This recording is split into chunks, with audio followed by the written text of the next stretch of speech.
Deploying technology, leveraging STI and the emerging digital technologies for sustainable development. And the science, technology, and innovation plays a very important role in the implementation of the Sustainable Development Goals, the SDGs. Of the 17 SDG goals and the 159 sub-goals, about half of them can be directly addressed and accelerated by deployment of science and technology. STI can contribute to the SDGs through direct and indirect ways.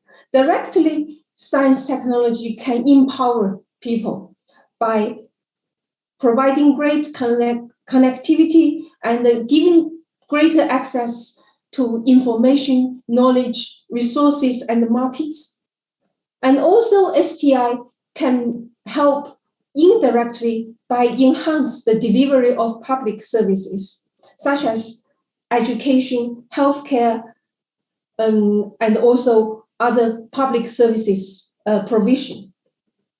And nowadays, we are living in the fourth industrial revolution, we are witnessing and experiencing the digital revolution.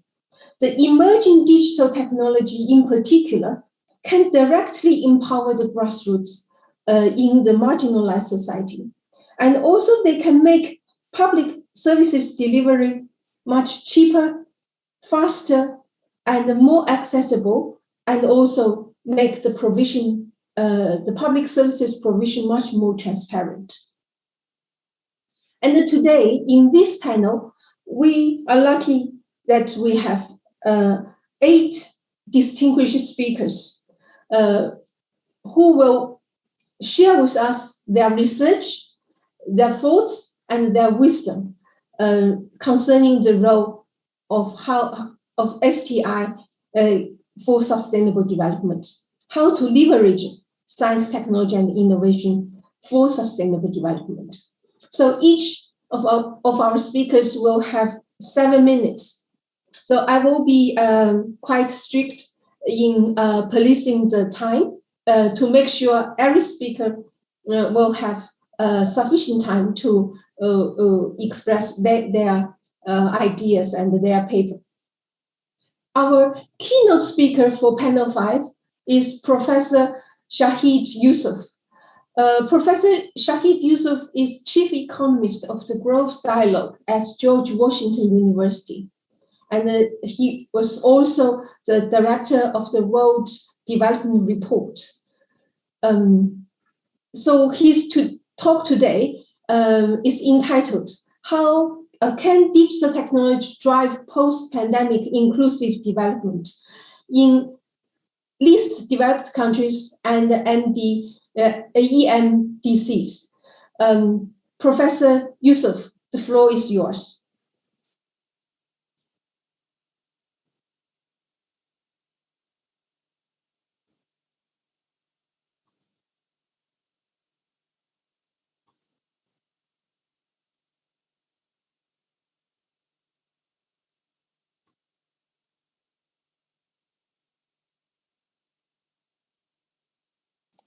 Okay, can you hear me now?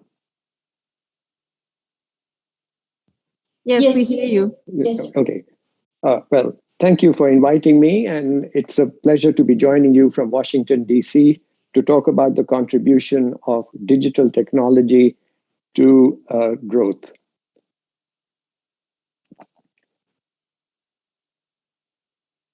As the saying goes, we are living through interesting times, and one major development is the evolution in thinking on the sources of growth. Urban industrialization which was underpinned by a transfer of labor from the rural sector plus capital investment embodying technological advances, is now giving way to growth sourced increasingly from human and intangible capital and productivity gains, with digitally infused urban services serving as a leading sector. Industrial robots came into use several decades ago. Now, with advances in computer technology and the spread of digital innovations, automation is spreading beyond the factory to other sectors, resulting in the appearance of new occupations. And the expectation is that this will raise factor productivity across all sectors and improve long-term growth prospects for less developed countries. However, according to many forecasts and the experience to date of advanced countries, digital technologies could prove to be labor displacing, while productivity gains may be slow to materialize. In other words, the adoption of digital technologies may only very partially ameliorate the shocks inflicted by the COVID pandemic, the exit of many small and medium enterprises, the slowing of world trade, and the retreat of globalization. In fact, the accelerating adoption of labor displacing digital technologies by businesses could, at least in the medium term, exacerbate the problem of unemployment and inequality in less developed countries, with low-skilled workers more likely to be laid off. Robots are bidding for more jobs in both manufacturing industries and services. Industrial robots, which are ideal for predictable, repetitive tasks on factory production lines, and their use is now spreading to such labor-intensive activities as the assembly of garments and footwear. Some routine codifiable services are being automated as well. More will follow as the analytic, prediction, and diagnostic capabilities of machine learning improve alongside processor speeds.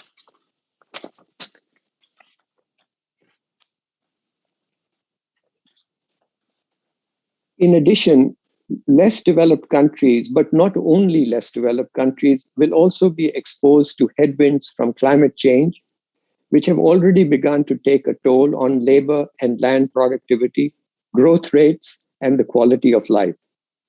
Rising temperatures are shaving 1.4% of African countries' GDP annually, and destructive hurricanes, droughts, and floods have become more frequent and more destructive.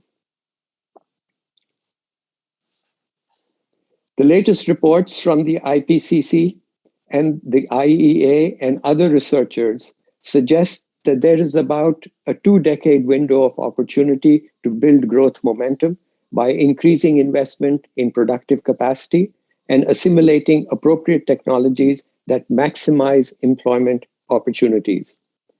LDCs also must take steps to sharply reduce the resource and greenhouse gas intensity of development and to enhance climate resilience. If one buys into the new growth model, then developing economies should be putting their bets more on digitally enabled tradable services, on building the capabilities to produce and export more complex manufactures via global value chains, and harnessing technologies to improve the quality of education and health services. As the chart shows, a country's per capita GDP is correlated with its productive capacity, and most LDCs are lagging behind, and catching up is more important than ever.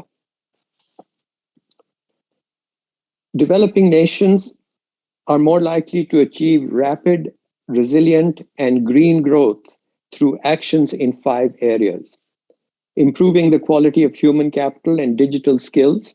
This has been very widely talked about, by helping export-oriented gazelle firms that are generally quicker to assimilate technology, innovate, and to create jobs, by expanding and hardening the physical infrastructure, by making high-speed broadband and digital services such as fintech more accessible to urban and rural populations alike, and encouraging firms to create a website, and by supporting technologies that both deliver a productivity boost while minimizing the displacement of labor.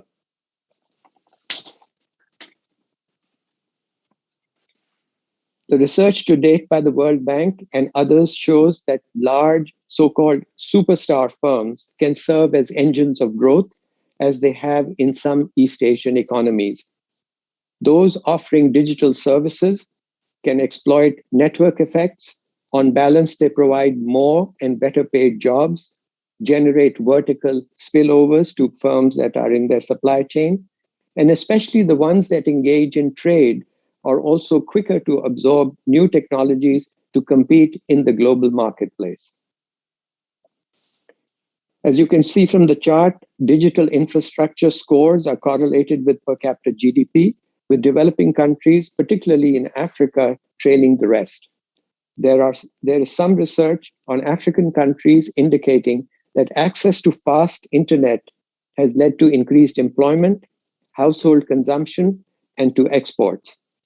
4G networks and broadband connections have also given rise to digital entrepreneurial ecosystems, resulting in a spurt of startup activity, for example, in Nigeria and Kenya.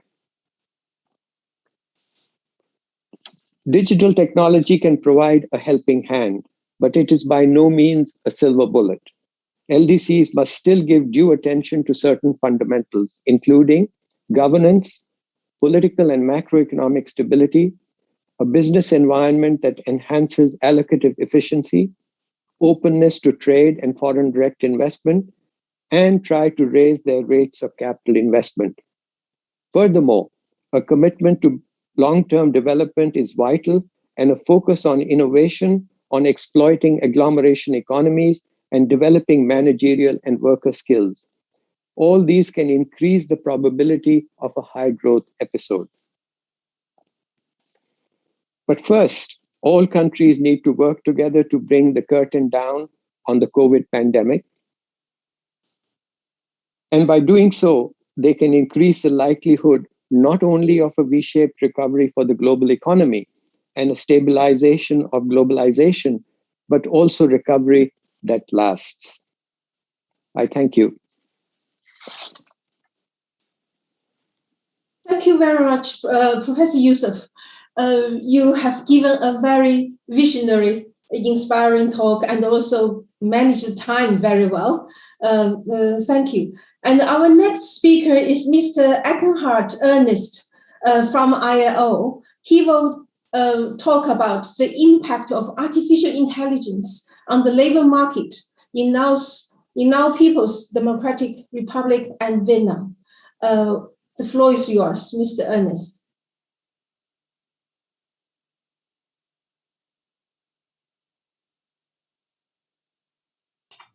Thank you very much. Thanks for having me here. It's a great pleasure and honor to share the thoughts just right after Professor Yusuf giving his very interesting talk. And I mean, I think that some of the things that I will talk about will actually really nicely connect to what Professor Yusuf just was sharing with us. This is joint work here together with colleagues from the University of Nevada in Reno, John Cabot in Rome, and colleagues at the ILO and the University of Turin. And what we wanted to do is kind of trying to understand a bit better the actual impact of artificial intelligence and LDCs.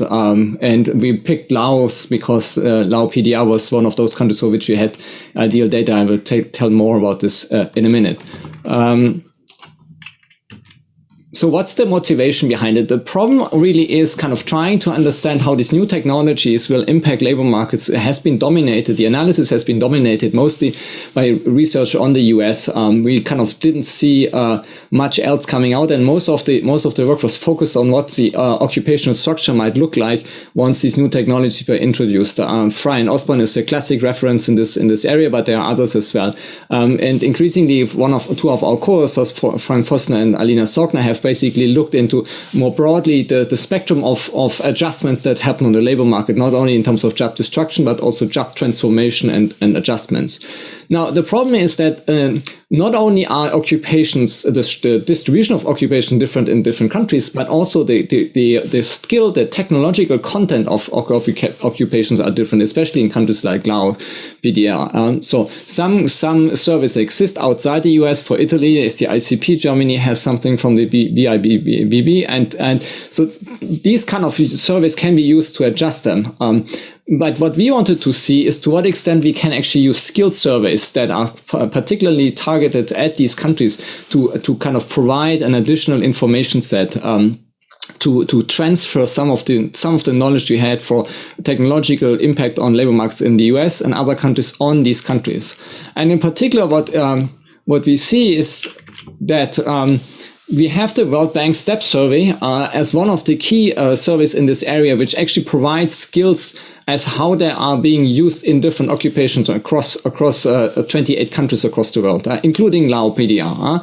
And so what they do is in the survey is they really ask for each occupation a series of detailed skills and detailed competences that people need to have. So what we did, we just used this survey and we matched it basically with the information that we have from other surveys about what these new technologies will bring in terms of changing the skilled content of these different occupations.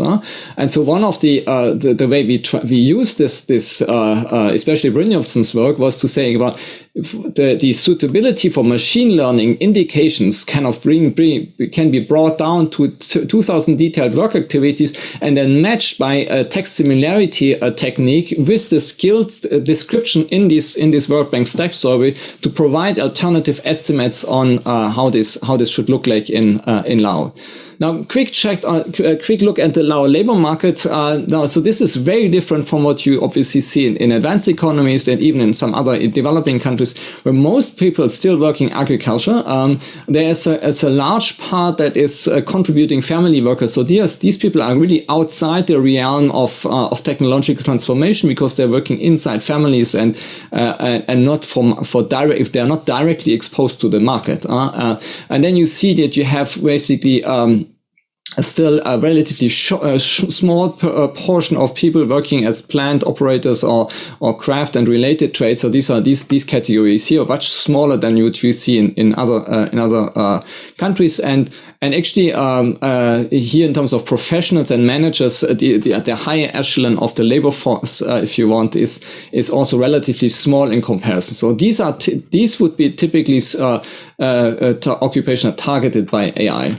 No, when we look at this, for the US, for instance, we see a sharp divide in terms of what AI does. So AI does replace occupation on the right side of the chart, and AI does transform occupation on the left side of the chart. So you have this really polarization that you see when you look at advanced economies. This is, as I said, this is work from Frank Fossen and Alina Sorgner that we kind of just depicted here for comparisons purposes. Now, we wanted to see to what extent this type of polarization will kind of be matched by the estimates that we get from our approach in terms of skill matching. And we did specifically look into Lao PDR, but then in comparison also to Vietnam because of its geographic proximity, obviously, not necessarily because it's the same level of development. And when you do that, you see that actually the polarization here is very different from what you see for the US. You see that a large chunk of the work is here around subsistence farmers. So these are transformed as the agricultural sector will be transformed and modernized. There are some occupation here up here that are heavily transformed and likely to be destroyed as well by digitalization. But then you have still a large group of occupation at the lower end of this chart, which basically nothing really happens, neither transformation nor destruction, because these are kind of outside almost the realm of these transformative forces.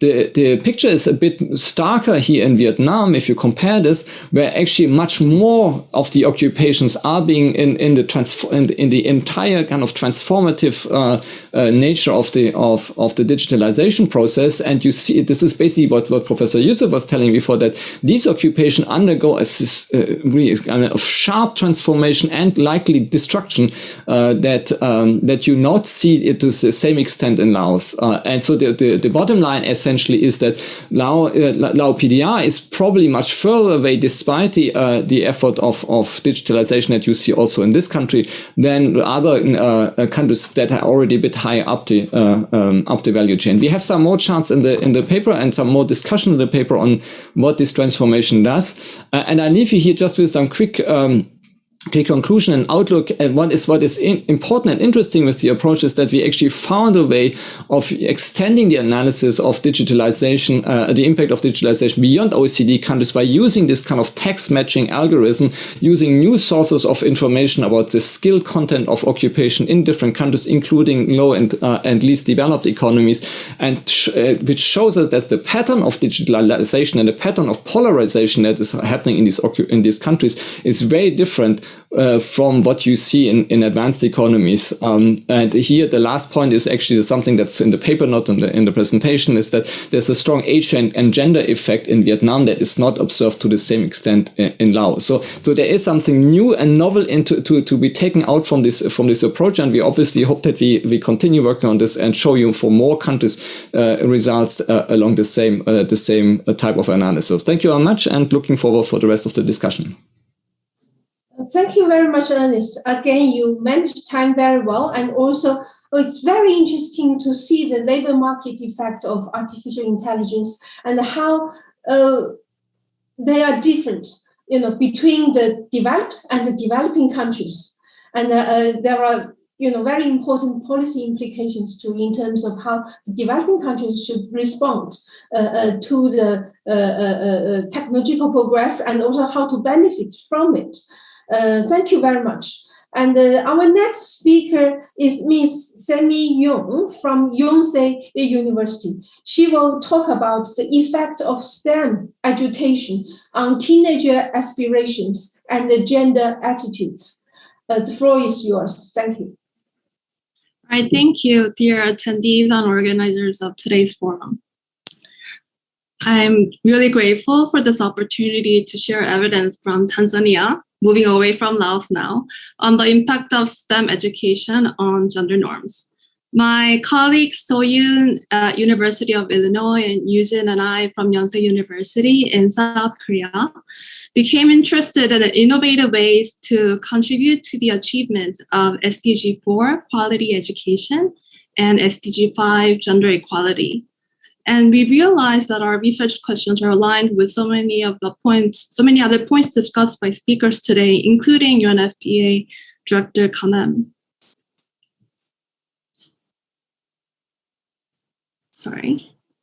According to numerous academic research and UN reports, you will all well know that women typically receive less education, earn less, and lack decision-making power compared to men. In our case, Tanzania, for example, boys' enrollment rate in upper secondary schools is 50% higher than girls. And one of the contributing factors for such gender inequality is deep-rooted gender norms that favor men. Consequently, reshaping gender attitudes serves as an important step towards achieving gender equality in various dimensions. In particular, existing studies have shown that education programs directed towards gender equality and life skills interventions effectively induce more gender equitable views. And there's a particular field, STEM, which tends to be male dominated, not just in developing countries, but also in developed countries. Although there's a positive relationship between education and gender attitudes that is widely documented in research, there is relatively less evidence that shows whether educational opportunities can lead to more progressive gender attitudes. So this is why we conducted this research, to offer evidence on whether hands-on experiential learning opportunity on STEM can reshape gender attitudes. And we took this unique setting in Tanzania, which was possible thanks to our local partners, the Tanzania headquarters and Tabora region staff of Compassion International, which is an INGO that focuses on children's sponsorship, and E3 Empower, a local social enterprise that provides various ICT and STEM-related education programs. With their help, we were able to offer a 5-day STEM bootcamp to students from grades 7 to 10. And this bootcamp was designed to gain experience on computer coding, building robots, and creating simple apps. And for many of the youth that participated, it was their first time using a computer. So how can there be a relationship between STEP education and gender attitudes? There can be multiple channels, since students in this part of the country tend to receive one-way lecture-style education in public schools. Students' state of mind may change through newly gained self-confidence, new attitude about life, or maybe improved aspirations about their future through such new mode of instruction. Other studies have also looked at how the role of female instructors may be influential, and also the potential of peer effects, exploring different ratio of girls students to boy students. Let's explore a little bit about Tanzania, which is located on the eastern coast of Southern Africa. It is home to more than 58 million people, and it has been experiencing annual economic growth rates greater than 5% in the past few years. While they have been able to achieve near universal enrollment rates in primary school, completion rate still needs improvement as around 69%, and advancement to upper secondary school is even lower. And there are existing pay gaps by gender in all forms of employment, paid, self-employed, and even agricultural employment. Like many other developing countries, Tanzania also faces challenges in promoting STEM education. According to UNESCO's needs assessment on the state of science education in Tanzania, science and math teachers are poorly trained, and there are only about 0.04 computers per student at secondary schools in Tanzania. So this is why we worked with students supported by Compassion International, which was willing to create computer labs at their existing centers. As an organization that aspires to improve livelihoods for youth in low-income settings, Compassion has few selection criteria in how they select students. For example, they must live within 30 minutes from the center by foot, and children must come from a disadvantaged background, such as coming from a single-parent household, and parents or guardians must agree to have their youth receive the sponsorship. So in Tanzania in particular, Compassion supports more than 100,000 children, and there were about 2,700 children being sponsored in Tabora, where we worked in, which is one of the poorest regions of the country as well. So Compassion offered to recruit students who would be randomly assigned to the STEM bootcamp, and E3 Empower, the social enterprise, prepared computer labs and conducted the bootcamp for 5 days when students did not have to go to school. So the E3 staff went and usually conducted activities in 3 students per group, and they demonstrated how to use block coding to move robots along a line, or set up a home alarm system using something called Arduino, which is an open source hardware and software coding program. Thanks to the instruction of these tech experts from E3 Empower, students that had very little knowledge in computers and other ICT skills were able to code and program using computers. So we were also able to evaluate the effectiveness of this educational opportunity because we also conducted surveys, baseline and endline. We asked them about basic information, about the interview date, and about the socioeconomic background information, students' aspirations about their future education goals, preferred majors, labor market-related outcomes, and also self-esteem and gender attitudes. We accounted for some of the key characteristics of the students we worked with based on these surveys, and we were able to control for some of the key imbalances because we tended to have more Christian students using numerous econometrical strategies. And we were able to confidently say that our control group of students and treatment group of students were comparable. So to give you a very brief summary of our results, based on our analysis, students who participated in the STEM bootcamp became more progressive in terms of gender norms by 0.16 standard deviation compared to non-participants. This effect size is interesting because it is similar to findings reported by Dar et al., who analyzed the school-based intervention program in India that focused particularly on targeting gender attitudes. So in this setting, teenagers received about 20 hours about gender norms, but our case was a little bit different because it was not about gender equality education, but was just about learning about STEM technology. Our results also suggest that exposure to new knowledge and a different domain of learning and work can be effective in changing gender attitudes for girls who have limited opportunities relative to boys. This finding is a bit interesting because we find that we do not see as strong effects on boys, but we see most of the effect is coming from the interest from girls. So to wrap up, our study explored whether hands-on learning experiences focusing on STEM can reshape gender attitudes in Tanzania, and it provides several implications. Our findings have a broader implication on education policy in the LDCs, since technology education can not only better equip the labor forces of these countries, regardless of gender, for digital era. And our results suggest that STEM education interventions do not just provide technical knowledge and skills, but these programs can further empower girls to have more progressive gender views, having better aspirations about what they can achieve in the labor market, and also having more confidence about whether they can excel in a field that tends to be male-dominated.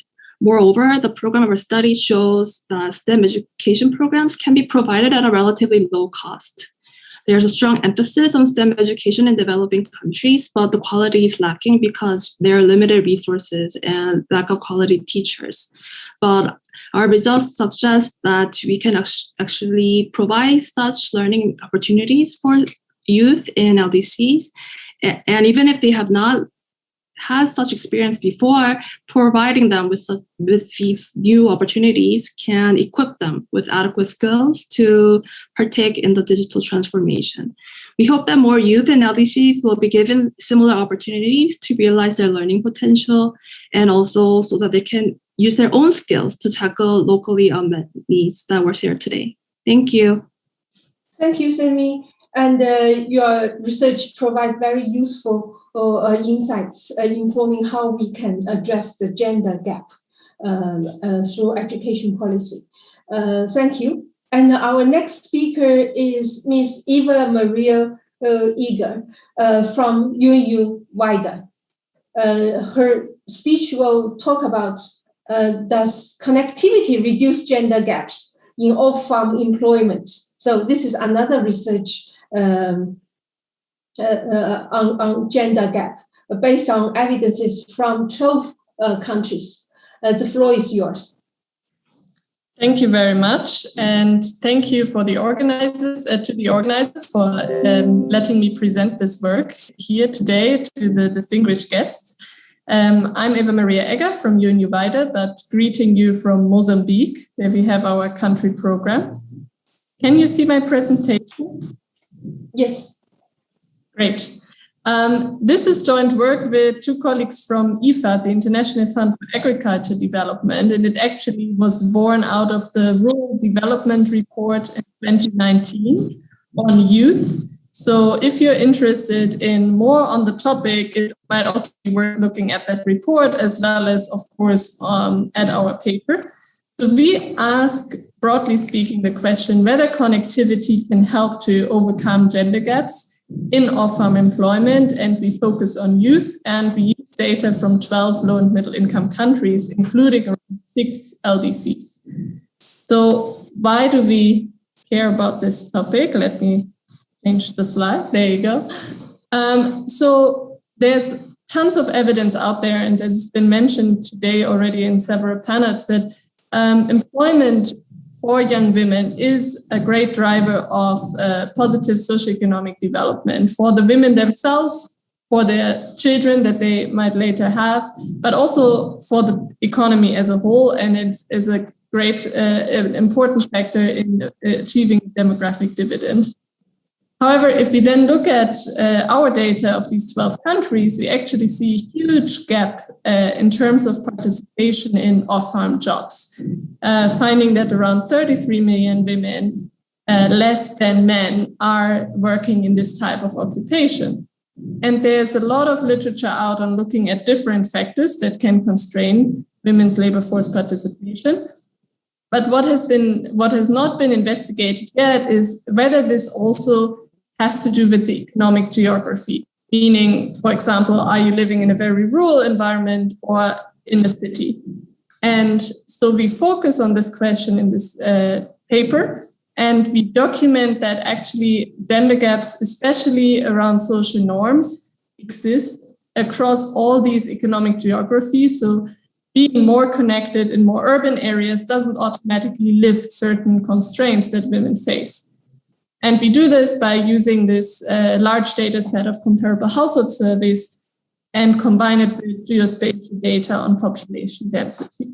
So very briefly, so that you know what countries are included in the study, and you see in italics the LDCs that are included. And the geospatial data that we have on population density is what we use to define connectivity. So we are thinking of connectivity in very broad sense, and we define a so-called rural-urban gradient, which I will explain a bit more here. What can you imagine now with this rural-urban gradient is that we are not anymore in a world where you just have rural areas and urban areas. There's a lot happening in between in terms of the transformation of economies. And but what we documented in other studies and in the Rural Development Report was that there's a clear transformation process happening along this rural-urban gradient in these in-between areas of semi-rural and peri-urban areas when it comes to the structural transformation of the economy as well as income growth. So in the study here on the gender gaps, we focus specifically on some established drivers of gender gaps that are referring to the marital status, childcare constraints, whether one bears the responsibility of being a household head, education, whether that lifts some of the gender gaps, but also household wealth, other time-saving assets that could free up time for women from normal household burdens, and also access to peer networks. And instead of now showing you all the detailed results, I tried to summarize the most interesting findings. So one finding is that actually the gender gap overall in off-farm wage employment is smallest in the rural and the urban areas. In between, it is actually a bit larger. And this is a little bit in line what has been found also at country level, comparing less developed and more developed countries. So in a rural area, women often do not have the choice but to participate and work. It might not be the best types of jobs, but there is just this type of pressure to, you have to earn an income, there's not a choice. And then in the areas in between, there might be more variation. And then in the urban areas, you just have more opportunities. And participation is higher again. We do find some evidence that childcare duties are constraining women, and there's some variation across the economic geographies. And the most important finding is that the marital status, so for a young woman to be married and for a young man to be married, drives the participation in these type of jobs really apart. So the young women who are married at a young age do not participate, are much less likely to participate, whereas the young men are even more likely to participate if they are married. Secondary education definitely is means an improvement for young women's participation. And we do find some interesting regional differences where the social norm constraints are actually, in comparative terms, a bit smaller in the sub-Saharan African countries in our sample compared to the much larger gaps that we find in Latin American countries. And what I want to kind of give away as a key messages to this panel, especially with this discussion around the potential for digital technology and other technology to help LDCs develop, is that even when we improve connectivity opportunities, we might not automatically overcome social norm constraints, especially constrain women and especially young women. So in any policy design, there should always be that question asked, okay, do young women have the same access as young men to these type of opportunities? And if not, what could we do to lift these constraints? And also it's important to keep in mind that addressing social norm constraints is especially important at a young age, because if we miss that moment, then these constraints are likely to persist throughout the life cycle for these people. And with such a large young population, especially in LDCs, this is an important topic we can't ignore. Yeah, and then, as I mentioned already, we need to always take into account context-specific needs. So if you do a training program that is based on technology, or you offer a STEM course for young people, but some of them might have children, especially young mothers, and they might have need for childcare. So these type of little things we find are very important to look at. And our paper also includes a large review of the literature with interesting insights on the topic. So thank you very much for your attention, and back to the panel. Thank you very much, Eve Maria, for the interesting findings, interesting research. And again, I think to help women, to address the gender gap in the labor market participation, your finding provide rich, policy implications from a wide range of enabling and supporting factors. Our next speaker is Catherine Durizo from ETH Zurich, and her talk will discuss using machine learning to predict health insurance enrollment and the take-up of health services. The floor is yours, Catherine. Thank you so much. Thank you for the introduction, and also thank you for the opportunity to speak today to you. As the title already says, we do kind of a bit of shift now, really directing more to researchers and policymakers how they can use machine learning or advanced statistical models to do predictions, and also then to improve targeting in the end, and overall contribute to the SDG goal of universal health coverage, which is also part of my research focus with colleagues also from Ghana and Tanzania. So I think it was already mentioned in the opening session of this conference, there is a lot to do. So first of all, universal health coverage has to be achieved, and we see that still a million of people lack access to healthcare services, and then as well financial protection schemes such as insurance. Coverage rarely exceeds over 10%. So they're really low, and so we need a better understanding of who is enrolled and whether members benefit from the system.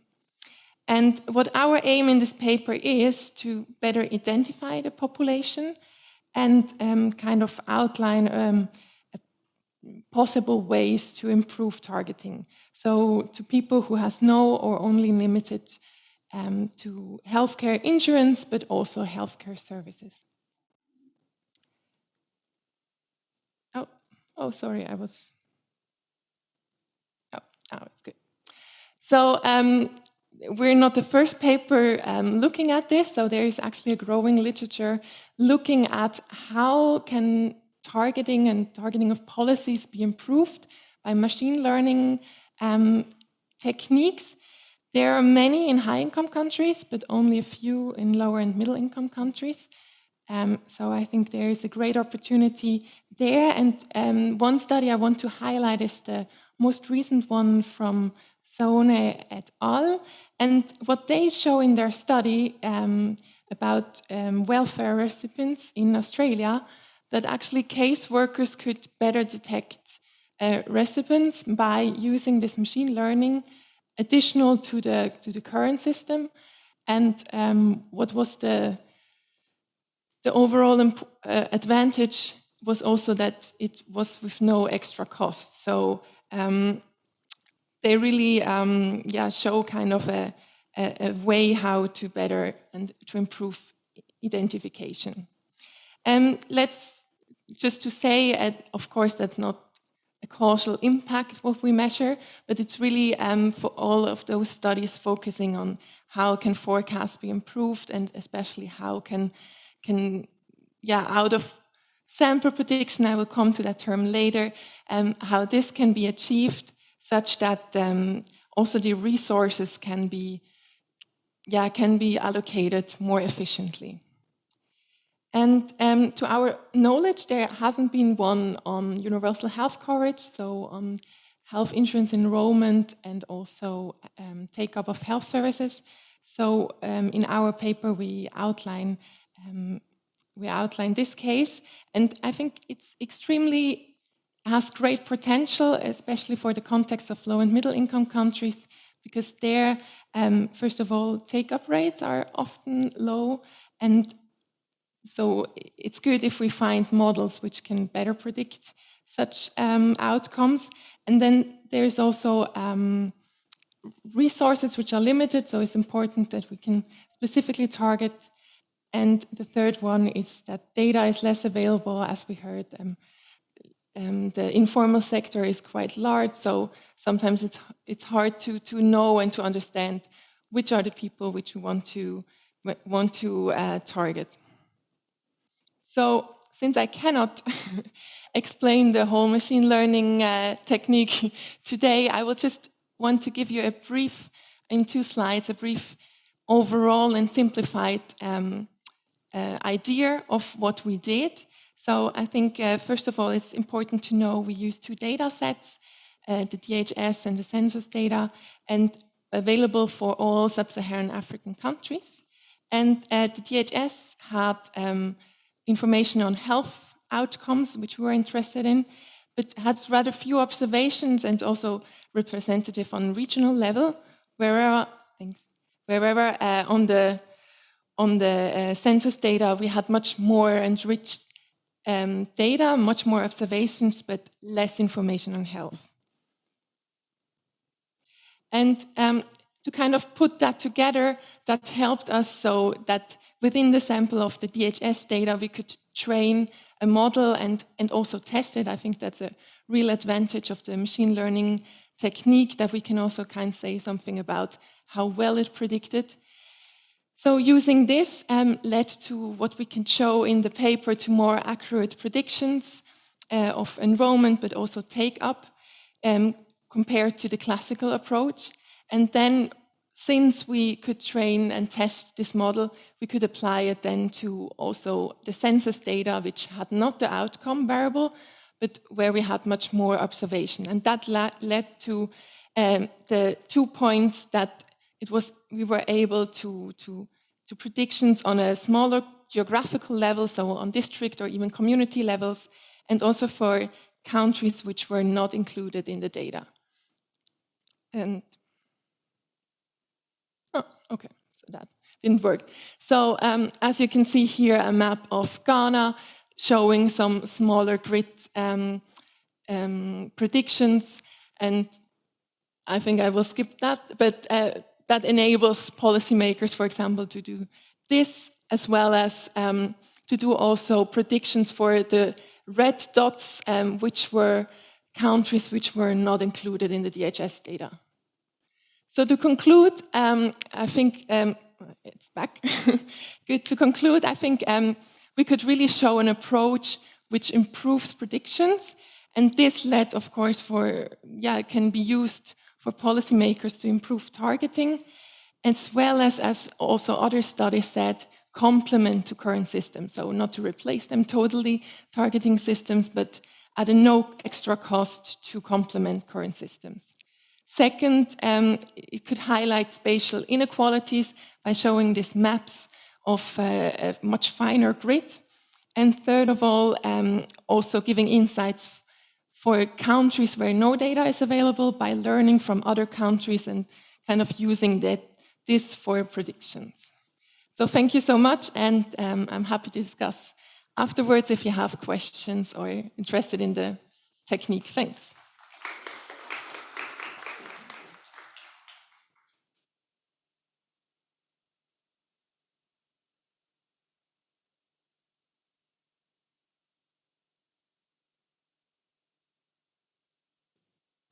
Thank you, Catherine, for the very interesting presentation and showing us how artificial intelligence, machine learning can help us to make better prediction, better identification, and hence, better targeted kind of intervention and the policy to address the healthcare enrollment and the uptake.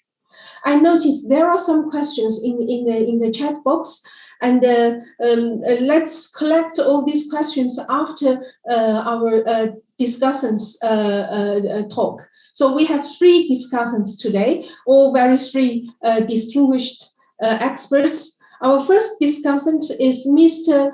Omaro Osmani. He's director of investment monitoring from the Ministry of Planning of Niger. The floor is yours, Mr. Osman.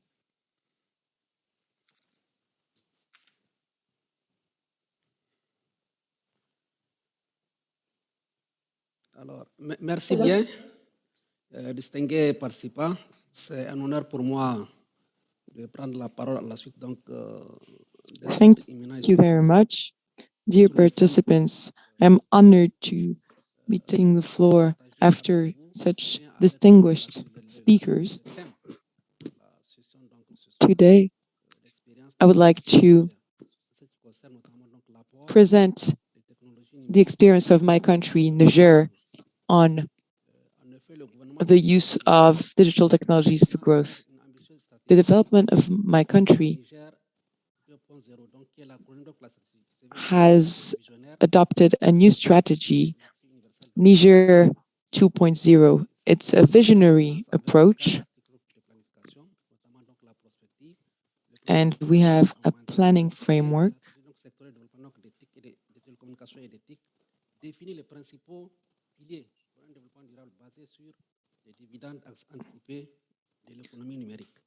we are trying to reap the benefits of the digital economy. We use digital infrastructure and services in order to digitalize the economy, strengthen growth, ensure safety, governance, and improve financial services, healthcare, education, and more opportunities for the youth.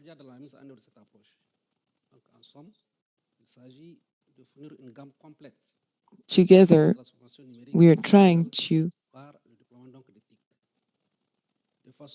use STIs for the development of our country. 25,000 villages in our country, representing 90% of the population, are being targeted. We are trying to improve the living conditions of the rural population. We have implemented this new strategy under the leadership of the National Information Agency. We have implemented a smart village for rural growth and digital inclusion. This smart village will be implemented over the course of 5 years, and we will try to offer digital services and mobile services in 6,000 villages.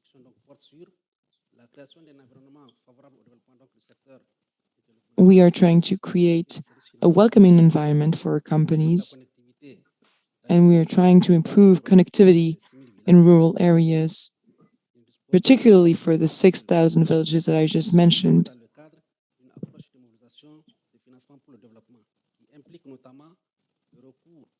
We have established public-private partnerships with private sector, and we are supported by the Universal Access Fund. So we have combined various sources of financing. We also try to improve access to digital finance, especially for rural areas. We're trying to build capacities, more specifically for emergency situations. Niger, as you know, is affected by various shocks, health crisis, economic and ecological crisis. We have performance indicators to monitor the impact of our program, and we also have various measures that aim to support the implementation of the program. For instance, we are going to open digital centers in rural areas, and we're funding digital infrastructure across the country. We also are working with the World Bank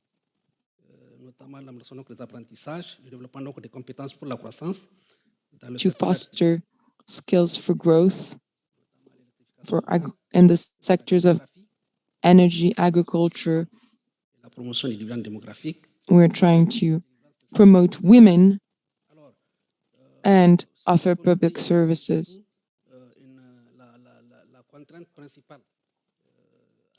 Our main constraint is the fact that we don't have universal access to digital services because our infrastructure is not up to date, and that is a major challenge, which is why we need to develop our technology. Thank you. Thank you very much, Ms. Osmani, for sharing the experiences and the achievements made by the government of Niger. And our next speaker is Ms. Josephine Nairazimana, the Chief Information Officer of the government of Rwanda. The floor is yours, Ms. Josephine. Thank you very much. Ladies and gentlemen, greetings from Rwanda. I'm pleased to be part of this important discussion about deploying digital, leveraging STIs and emerging digital technologies for sustainable development. I'm going to share with you the Rwanda's journey towards becoming a knowledge-based economy, covering the experience of the broadband infrastructure deployment and how it's been leveraged and contributing to the country development and mainly to citizens' empowerment. In Rwanda, the digital journey started 2 decades ago when the country set a vision to fast-track its development, leveraging ICTs as key enablers. And back then, the first ICT policy focused on setting an enabling environment, meaning putting up institutions that were to be in charge of ICT implementation, but also developing strategies and policy for the ICT adoption were put in place. After 5 years, the government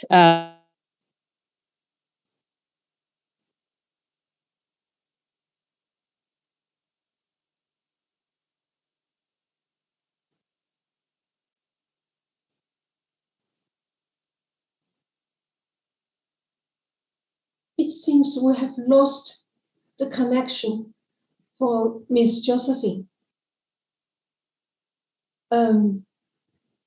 Shall we move to our third discussant, Mr. Juki Pukinen, Ambassador for Innovation of the Ministry for Foreign Affairs of Finland. And after Mr. Juki, then maybe we can connect back to Ms. Josephine. Would this yes. will make, yeah. Great. Okay. Yep. Yeah. Thank you. Thank you very much, ladies and gentlemen. Thank you for this opportunity to comment today these excellent papers that has been presented here. I just pick up 3 words that I just want to discuss. It's digitalization, productivity, and employment. And those were resonating with me quite a lot. I don't speak about innovation that much today, but this is something I want to touch. Increased productivity through digitalization, of course, it is evident. And the speed of the process is different in different countries, that we have heard also. The countries are in different level, and the readiness is different. And the digitalization is treating different countries differently. And that is, of course, related the economy, the size and the combination of different jobs and industries in the economy, but also somehow the skill sets and the tasks that are needed in the economy at the moment. So I very much like the way that the colleague from ILO actually opened the job to tasks, because that helps us to understand something very, very important from digitalization and kind of transformation. Digitalization kills jobs.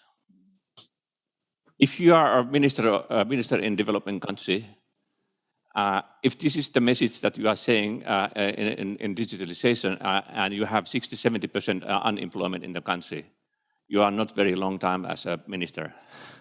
Because if you are killing more jobs, that's not people want. But at the same time, of course, we can see that if you don't have digitalization as a motor or engine of transformation of the society and economy, stagnation is waiting for you. So you are out from the global economy. So it's a difficult choice, I have to say, and it's very much encouraged. It needs a lot of strong leaders in the country to say, okay, we go with the digitalization. Yes, it kills jobs, but we can mitigate that. In Finland, we are prepared to change our job or our profession at least 2 or 3 times in our lifetime. How we can do that? What is the process that we can be more flexible in working life? And there's one component that I come up a little bit later. We also, if we open the jobs to tasks and see the skill sets within those tasks, some of the jobs, of course, they are more vulnerable to disappear. But we can see that digitalization globally, it's a global phenomenon. It's not something that is happening separately in different countries, but it's a global phenomenon. It creates new tasks that are global tasks, and they are available for global markets, labor markets, if you have the skill sets and if you have the connectivity. So that is changing also the game at the global level in job markets. And we have to be also looking that at the same time when we are looking the skill sets that we have in non-domestic labor markets. We also heard today that digitalization is also changing the gender gap in job markets. Yes, digitalization, women benefit digitalization in urban and industrial setups, but in rural, it's opposite. Because of the economy, the structure of the economy in rural, but also that norms, that old norms that define women in the working life is holding them back. So they are not free to go and employ themselves, even they have the skills. So what is kind of key component that we have not discussed, and that is according. I have been visiting quite many developing countries, even worked. I came from Nigeria. I was the ambassador of Finland to Nigeria for 3 years. I came 1 month ago back to Finland. And lived in Kenya and South Africa as well.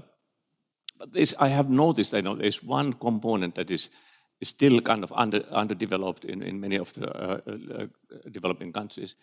While we are still struggling the education system, what is needed is this structural transformation in the economy is very responsive adult education. is something that we are still in many countries. We are still in the kind of understanding that training is once in a lifetime, and that's it. It's too slow to react changes that digitalization is bringing in the country. We have to be more responsive. We have to be more quick, and provide people the possibility to upgrade their skill set so they can be re-employed in new jobs that are created by the digitalization at the global markets or the local markets that require new skills. So that's my kind of contribution for discussion. Thank you very much. Thank you. Thank you very much. I'm very sorry, Professor Fu. We have to come to an end now. I just wanted to thank everybody. And Professor Fu, if you like to make some closing remarks, that would be lovely. Unfortunately, we do not have time for interactive discussion now, as we also have to release the interpreters. We have, the ones who are here, have time to continue discussions over dinner. And we will also have opportunities tomorrow. And thank you so much for your understanding. Thank you very much. So I will make a very quick, brief summary of the takeaways from today's distinguished panel. So from our speakers' presentation discussion today, there are several things emerge. First, there is digital windows of opportunity for the developing countries. As we have seen from the presentation, digital technology, help the more resilient economic growth, help to create the off-farm job opportunities, especially for women, for the youth, and also, it helps us to make better prediction and the better uptake and enrollment of health services, etc. However, digital technology also, have significant impact on the labor market. And this labor market impact is different in the developed and the developing countries. And this, as the ambassador said, the opportunities is there, and also the new jobs is there if you have these skills. And therefore, the benefits from digital technology is not silver bullets. And we need some preconditions to help the developing countries, especially the least developed countries, to benefit from the science, technology, and innovation, especially the emerging digital technologies. First, digital infrastructure. This is very important. The rural-urban divide, the cross-country divide, digital infrastructure, the accessibility, affordability are very important factors underlying this. Secondly, digital skills. The digital skills also, we need to have the digital skills to benefit, to use the emerging digital technologies and also benefit from science and technology and innovations. And therefore, the science policy, innovation policy, education policy, including social policy, are all very important to help our people, the marginalized society, the women and the youth to benefit. Our research has shown that STEM education will benefit, and also social policy to help targeted to help the women, those with childcare burden, and those who are married.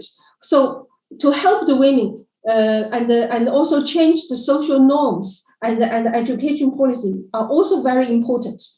And also the experiences shared by the speakers from Niger, from Rwanda, and also showing that the developing countries can benefit from it, but need more proactive government policy. And also, as the Finland ambassador has mentioned, we need to act quickly, need to be more bold and act quickly.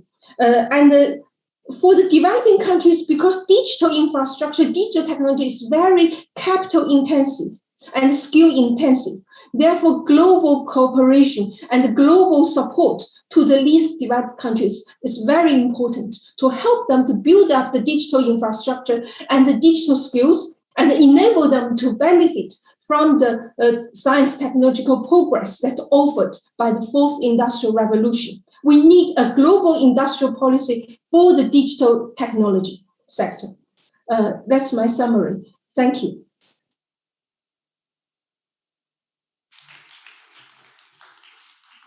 Thank you very much. I would like to make a quick housekeeping announcement. You are invited to the dinner now, which will start at 6 p.m. in the restaurant that is just across the water from here. We will leave together for everyone who would like to walk. We suggest that we meet in front of the Marina Hotel on the side that faces the water at 5:30 sharp. So you have a very quick moment to 5:30 German sharp, Susanna is saying. So we will see you all there. If you do not want to walk to the restaurant, please let us know now, and we can organize taxis that can pick you up here. And then one more announcement.